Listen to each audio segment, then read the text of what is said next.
Hello बच्चों, मैं हूं विशाल सर। एलबीएस शिक्षण संस्थान में स्वागत है। चलिए कक्षा 11 के रसायन विज्ञान के टॉपिकों में हम और आगे बढ़ते हैं।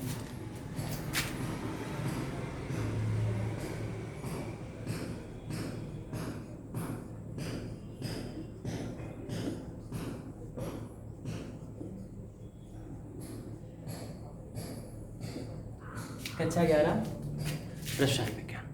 तो इनमें हम जो टॉपिक पढ़ रहे थे उस टॉपिक का नाम था परमाणु ऑर्बिटल या कक्षक।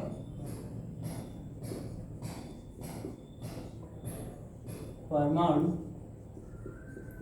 ऑर्बिटल या कक्षक।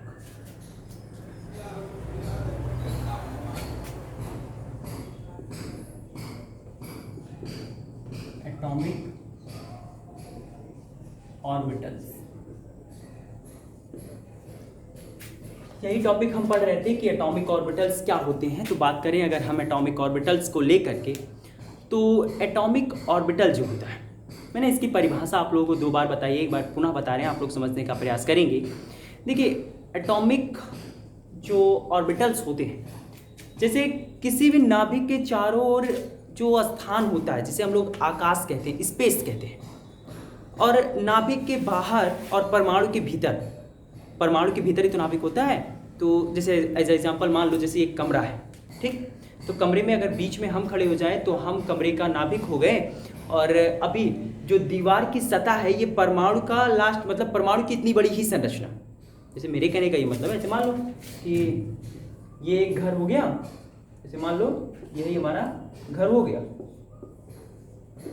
ठीक। इस घर में आप यहाँ बीचों बीच खड़े हो, तो आप क्या हो कि इस घर के नाभिक कहलाओगे। इस दीवार से आपके बीच, कमरा इतना बड़ा है ना, तो ऐसे समझ लो ये परमाणु इतना बड़ा है। तो यहाँ से यहाँ तक ये परमाणु की इस बाहरी सतह से नाभिक के बीच का जो स्थान खाली होता है, इसी खाली स्थान को हम लोग क्या कहते हैं? आकाश कहते हैं, स्पेस कहते हैं। और इसी स्पेस में कुछ कक्षाएं होती हैं जिनमें इलेक्ट्रॉन घूमते रहते हैं। बात समझ में? ठीक। स्पेस में क्या होता है, जो इलेक्ट्रॉन होते हैं कुछ कक्षाओं में घूमते रहते हैं।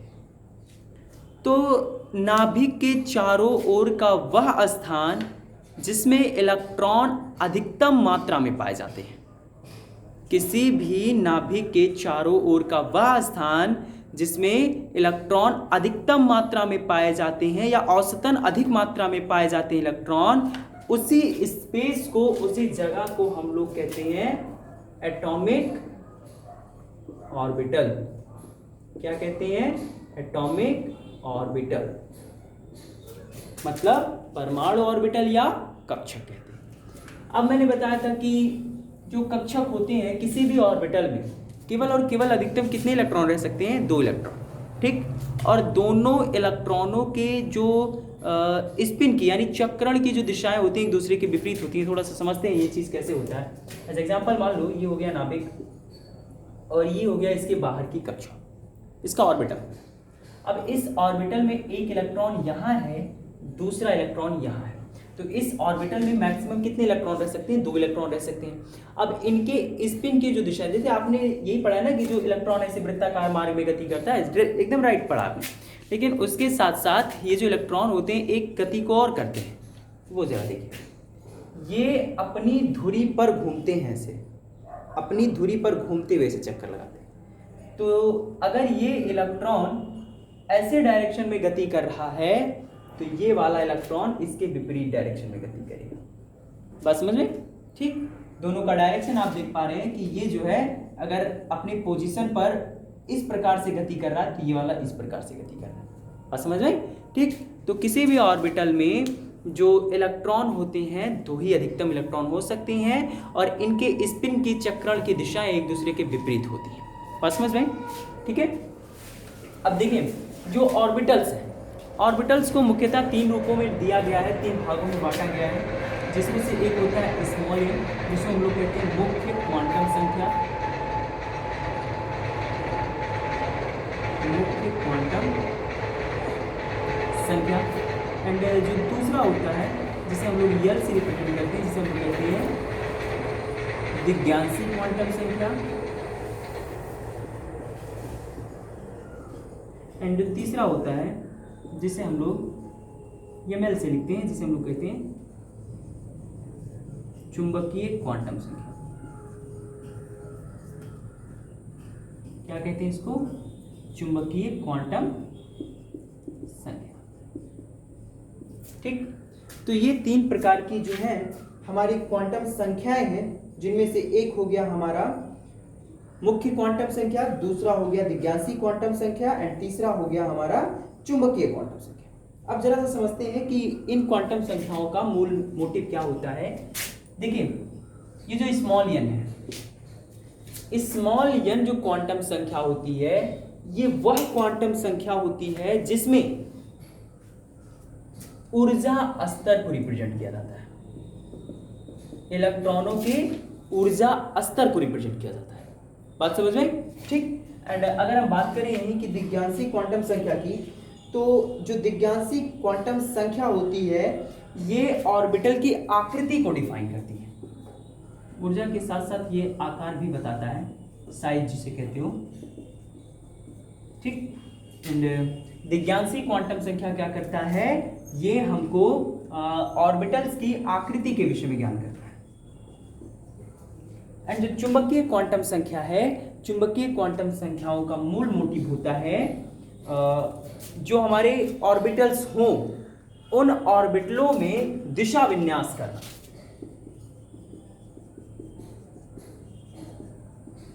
दिशा विन्यास करना कहने का ये मतलब है कि इलेक्ट्रॉनों के जो स्पिन के चक्रण होते हैं उनकी दिशाओं का अलग अलग रूप बताना। बात समझ में? तो ये हो गए एटॉमिक ऑर्बिटल्स। अच्छा, अगर अब हम यही बात करें कि आकार के हिसाब से, आकृति के हिसाब से अगर हम देखें कि ऑर्बिटल्स कैसे होते हैं, तो जरा देखते हैं। ये तो कार्य पद्धति के आधार पे हमारे ऑर्बिटल्स हैं, ये कार्य पद्धति के आधार पे जो हमारे ऑर्बिटल्स हैं वो इतने प्रकार के। लेकिन अगर इसी के साथ हम देखें कि साइज के आकार पर ऑर्बिटल्स कितने प्रकार के होते हैं, तो जरा देखिए। साइज के रूप में ऑर्बिटल्स 4 प्रकार के होते हैं। एक होता है S, दूसरा होता है P, तीसरा होता है D, चौथा होता है F। ठीक, ये 4 प्रकार के हमारे ऑर्बिटल्स होते हैं, S, P, D, F। ये S, P, D, F जो है ये आकृति के आधार पर हमारे ऑर्बिटल्स होते हैं। बात समझ में? इसमें से बात करें अगर हम S ऑर्बिटल की, तो S ऑर्बिटल में जितनी भी S के जितने भी ऑर्बिटल होंगे सारे के सारे ऑर्बिटल्स गोलाकार पाए जाएंगे।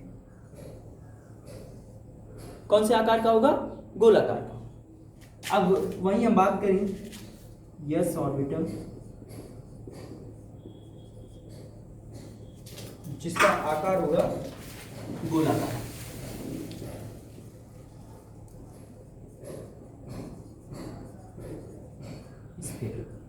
ठीक।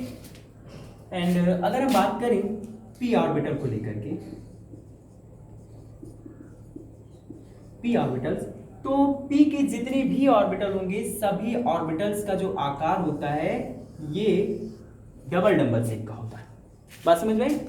कैसे कौन से आकार का होता है? डबल डंबल शेप का होता है। अब जरा डबल डंबल शेप का मीनिंग समझो आप। ये जो आकार देख रहे हो इसी को हम लोग कहते हैं डबल डंबल शेप। तो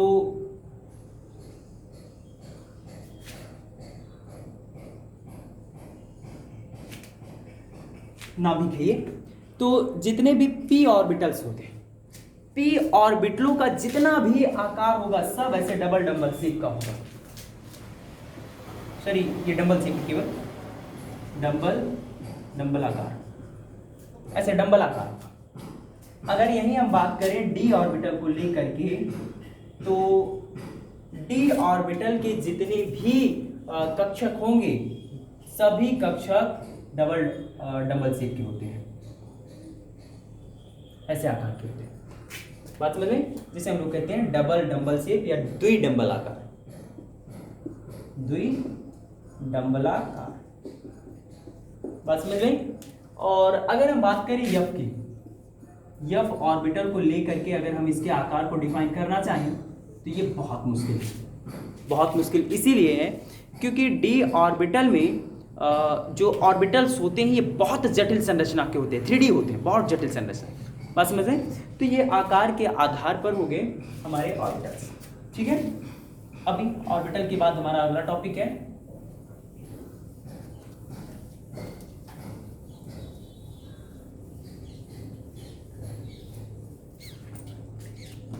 कोश तथा उपकोश।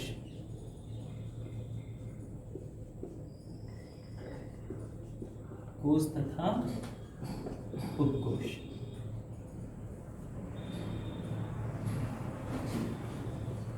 सेल एंड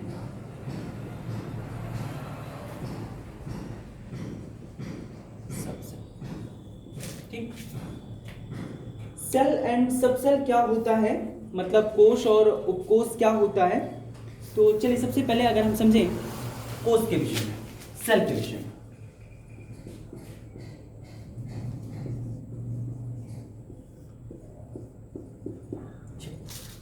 तो सेल के विषय में आप ये समझ लीजिए कि n माने मुख्य क्वांटम संख्या, मुख्य क्वांटम संख्या।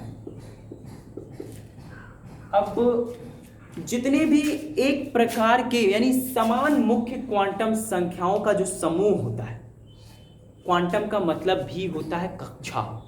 ठीक, देखिए इलेक्ट्रॉन जिस कक्षा में घूमता है वो उसकी क्वांटम संख्या कहलाएगी। बात समझ में आई? ठीक, अब जरा देखिए स्मॉल n जो है ये कौन सी क्वांटम संख्या को रिप्रेजेंट करता है? मुख्य क्वांटम संख्या।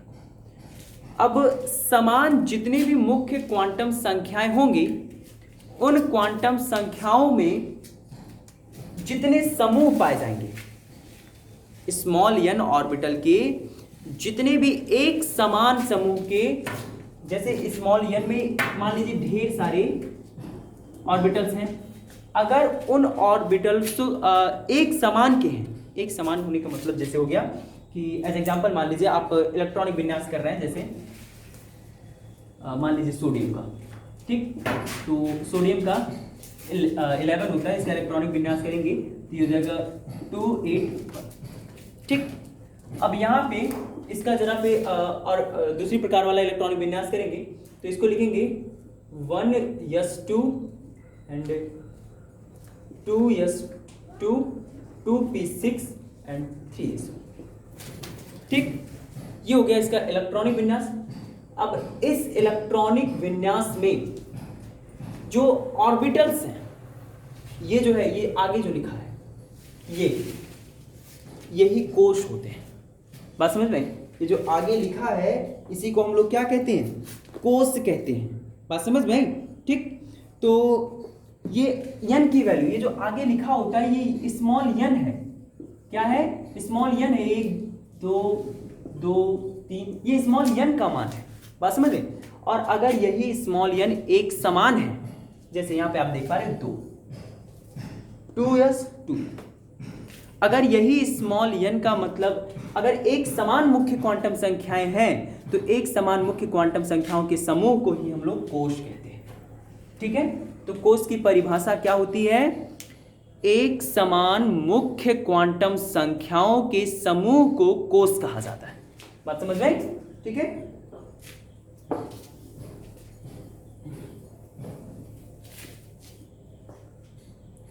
अब जरा देखिए अगर हम बात करें उपकोश को लेकर के कि उपकोश क्या होता है, तो समान मुख्य क्वांटम संख्या स्मॉल n और साथ ही साथ जो दिग्यांशी क्वांटम संख्याएं होती हैं, दिग्यांशी क्वांटम संख्या जिसे हम लोग l से लिखते हैं, इनके परमाणु ऑर्बिटलों का जो समूह होता है इसे उपकोश कहा जाता है। मतलब कि समान क्वांटम संख्या n, समान मुख्य क्वांटम संख्या n और जो दिग्यांशी क्वांटम संख्या l, इनके परमाणुओं का जो समूह होगा, इनके परमाणु ऑर्बिटलों का जो समूह होगा, उसी समूह को हम लोग कहेंगे उपकोश। उसी समूह को क्या कहेंगे? उपकोश कहेंगे, सबशेल्स कहेंगे। बात समझ में? तो उपकोश क्या होते हैं? उपकोश का मतलब हो गया कि समान मुख्य क्वांटम संख्या स्मॉल n और दिग्यांशी क्वांटम संख्या स्मॉल n के जो परमाणु ऑर्बिटलों का समूह होता है, उसी परमाणु ऑर्बिटलों के समूह को ही हम लोग कहते हैं सबसेल्स यानी उपकोश। ठीक, अब एक बात और आप देखिएगा कि जैसे जो यल होते हैं, मतलब